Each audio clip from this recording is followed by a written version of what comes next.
السلام عليكم ورحمة الله وبركاته. ازيكم يا حبايبي، عاملين ايه؟ يا رب تكونوا بخير. انا روبي، مصرية عايشة في تركيا، اللي اول مرة يشوفني ودي اول فيديوهاتي على القناة. اتمنى طبعا ان الفيديوهات بتاعتي تكون خفيفة ولطيفة عليكم، ولو عجبك الفيديو بتاعي يا ريت تدوسي لايك، ولو مش مشتركة يا ريت تنضمي لعيلة القناة وتنوريني بالاشتراك. ده يومي، انا حبيت اشارك معاكم اليوم واقول لكم بعمل ايه. انا النهارده هجهز معاكم اللانش بوكس بتاع بنتي في الحضانه. هي ماشيه بسيستم كده معين تغذيه في الحضانه بتاعتها.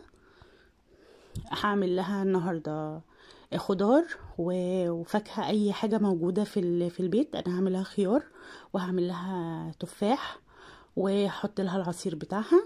والنهارده في الجدول الغذائي بتاعها ساندويتش بارد، اي ساندويتش بارد، ومعايا مثلا جزء من الكيكه او قطعه يعني صغيره من الكيكه، حاجه صغيره خالص. تمام كده. انا بقى جهزت لها كده زي ما انتم شايفين، عملت لها كان عندي يعني عملت لها المطلوب منها، اللي هو ساندوتش بارد او اي حاجه بارده، ومعاها قطعه كيكه صغيره. مليت لها طبعا الازازه بتاعتها وكده، خلاص جهزت لها الحاجات بتاعت المدرسه بتاعتها. من هنا بقى هعمل لها النسكويك بتاعها او اي حاجه هي تشربها، حاجه دافيه كده الصبح. عملت لها نسكويك، وهعمل لنفسي انا قهوه زي ما انتم شايفين كده بالظبط. هعمل بقى القهوه والنسكويك بتاعتها، واقعد بقى كده ايه مع نفسي اشربها الصبح. طبعا الدنيا لسه الصبح والدنيا هاديه، فانتي بتشربي بقى في هدوء.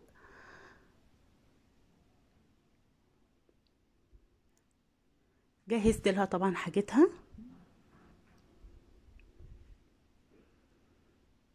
او لبن دافي مثلا بالعسل، اي حاجه. هخلص بقى المشروب بتاعنا وهدخل معاكم على المطبخ اقول لكم هنعمل ايه النهارده.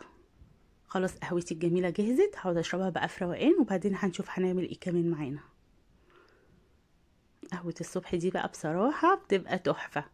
حطيت بقى زرعيه خضرة كده، وقلت ادلع نفسي ادخل على المطبخ النهارده. هجهز معاكم البيتزا بتفاصيلها بطريقه جميله ومبسطه ومظبوطه جدا. هنا الوقت هنا كان الساعه 1 بعد الظهر، يعني رحت جبت دارين من المدرسه بتاعتها ورجعت على طول. اشتغلت على طول في البيتزا. انا هستخدم اول حاجه هعملها خالص، هخمر اللبن بتاعي. انا حطيت جزء لبن وجزء ميه عشان هستخدم لبن بودر. حطيت لبن على ميه، وحطيت كيس خميره فوريه، ومعلقتين سكر كبار. ماشي، هسيبها بقى مع نفسها وهعاير الدقيق. انا هعمل النهارده 6 كوبايات دقيق من الاكواب المعياريه زي ما انتوا شايفين كده. حاول انخله، ولو انتي استخدمتيه على طول مفيش مشكله، بس النخل يعني بيدي هشاشه كده وطراوه للعجينه.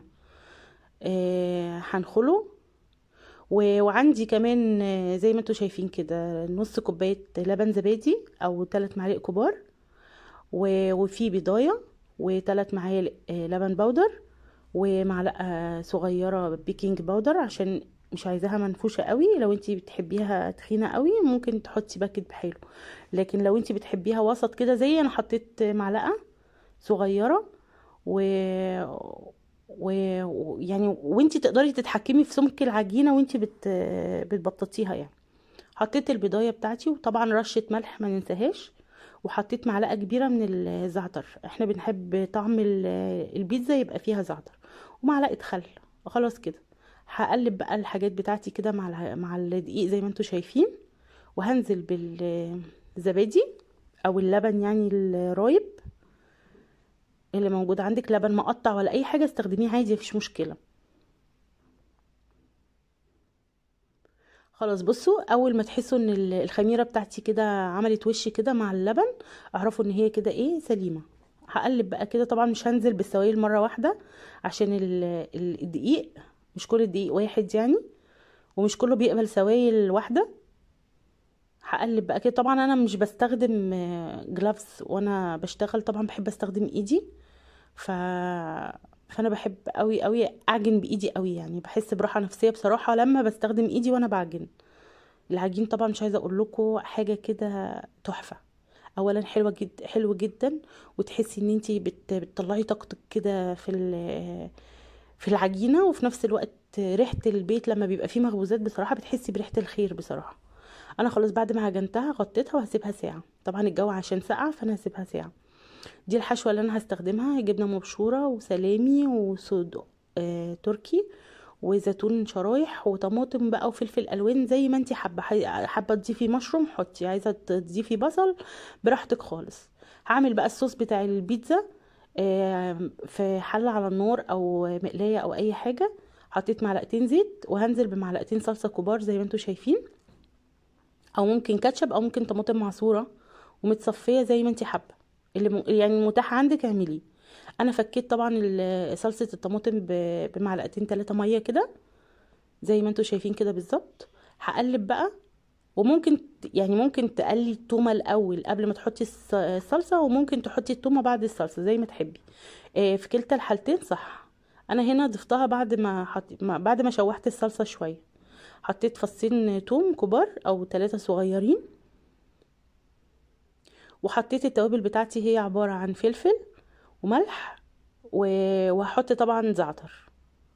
بيتزا بيتزا يعني زعتر على طول، انا بحب احطها في العجينه وبحب احطه في الصوص.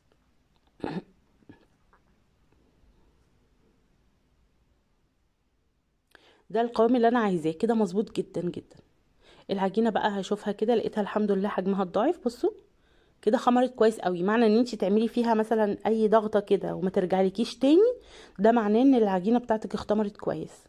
طبعا معايا طبق فيه دقيق عشان هستخدم الدقيق في الفرد. بصوا العجينه طريه وجميله جدا جدا جدا، تنفع لاكتر من حاجه. تنفع فطاير، تنفع بيتزا، تنفع سندوتشات مقفوله، تنفع اي حاجه. ولو شلتي منها الزعتر في العجينه ممكن تنفع حلويات كمان لو حابه. انا بقى طبعا هبططها كده زي ما انتوا شايفين. المره دي مش حابه طبعا انا المقادير بتاعه العجينه نفسها انا كنت عاملاها يعني في القناه قبل كده كذا مره. عملت البيتزا 3 مرات في القناه. لو حابين يعني ممكن ترجعوا للفيديوهات لو عايزين تفاصيل التفاصيل، يعني انا كنت عاملاها بشكل منفصل. بصوا العجينه جميله زي مش بترجع معايا، مش بتمط، في منتهى الجمال. معجونه كويس جدا و... ومتخمره كويس جدا، فهتديكي نتيجه الحمد لله كويس جدا. بصوا احنا مش بنحبها رفيعه قوي.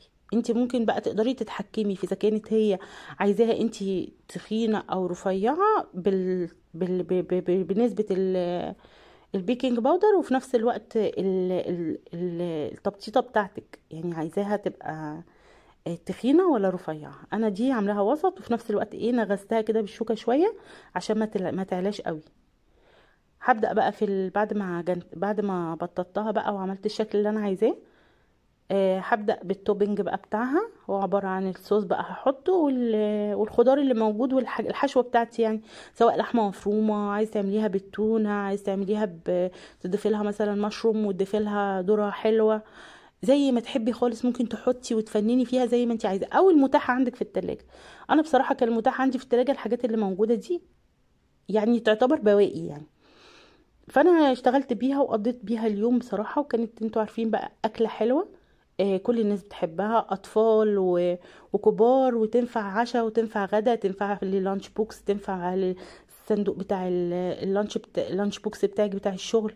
يعني ينفع في اكتر من حاجه. وممكن طبعا العجينه دي تعملي منها وحدات كده، تنفع لك في حفلات، في اعياد ميلاد، في حفلات المدارس. يعني انا كنت لسه عاملاها لدارين قريب خالص في حفله المدرسه بتاعتها. وتزيني بقى وتلعبي بالالوان زي ما انت حابه وزي ما انت عايزه. انا بحب بصراحه فقره التزيين دي قوي، بتاعت ان انت تحطي التوبنج بتاعها كده وتقعدي تلعبي بالالوان والاشكال. انا بحب كده جدا بصراحه. مين زيي بقى؟ يعني مين زيي بيحب الكلام ده كده؟ انا بحس بمتعه بصراحه وانا بعمل كده.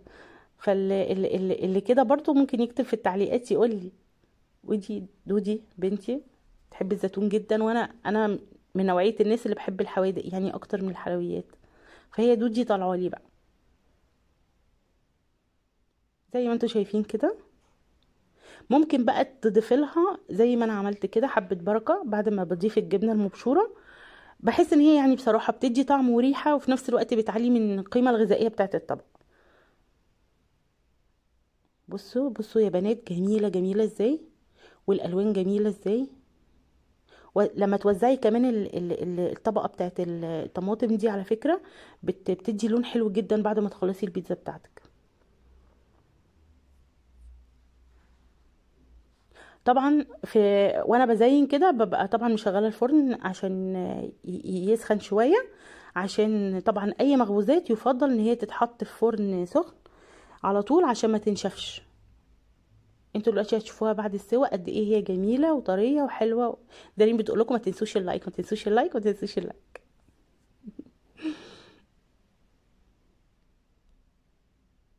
هنا انا كانت الجبنه خلصت، بس انا بشرت لها حته كمان. دي جبنه كشار عندنا هنا عشان ما عندناش جبنه مبشوره جاهزه يعني. بصوا من 6 كوبايات هنطلع كميه حلوه جدا، دي الكميه اللي طلعت معايا في البيتزا. بصوا في منتهى الجمال ومشبعه، وغدا بقى وعشاء وحركات بقى، وطريه جدا وزي الفل. جربيها ومش هتندمي. لو عجبك بقى الفيديو بتاعي ما تنسيش اللايك والشير والسبسكرايب،